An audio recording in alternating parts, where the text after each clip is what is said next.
La différence des sexes est reproductive. Bon. Mais est-ce qu'elle est seulement reproductive dans la vie animale? Oui. Dans la vie humaine, il y a quand même une distinction forte avec la vie animale, c'est que les humains ne se reproduisent pas, ils procréent. Et la procréation, c'est quoi? C'est bien sûr le fait que la relation, que l'union des sexes aboutisse à une fécondation, ça c'est l'aspect organique, mais en fonction d'une relation. En fonction d'une relation qui est d'abord de don entre l'homme et la femme.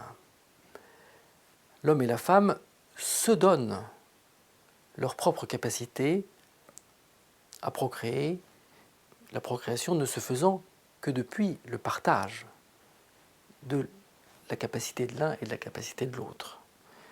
Il s'agit d'un don, d'ailleurs, la formule le dit bien, hein, c'est l'enfant que tu me donnes, enfin, c'est une formule qui est habituelle. Mais c'est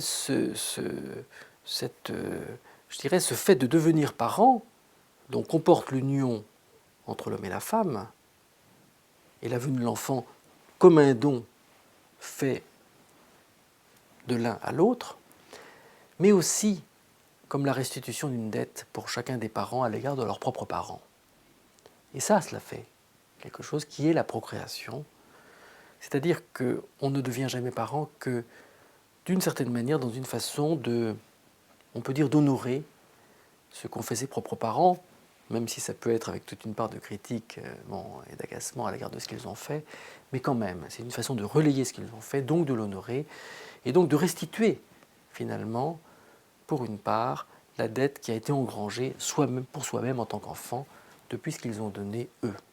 Donc, la différence des sexes, c'est surtout, à ce niveau-là, la relation entre les manques, car le fait du sexe, c'est cela, c'est le fait de manquer de ce que l'autre sexe a en propre, et c'est plus encore le désir d'être l'élu du manque de l'autre, ce qui fait l'attrait entre les sexes, et ce qui fait l'amour en particulier, parce que l'amour est quelque chose qui peut faire partie de la venue de l'enfant, et c'est même pas mal venu comme ça, c'est le désir de combler le manque de l'autre. C'est cela être amoureux.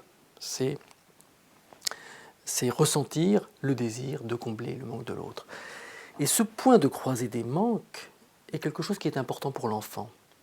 Parce que l'enfant, dans sa détresse narcissique, eh bien, il va souhaiter combler les manques de ses parents. C'est cela qui va porter son développement. Donc il n'est pas sans intérêt, en effet, que l'enfant naisse de la rencontre de l'homme et de la femme.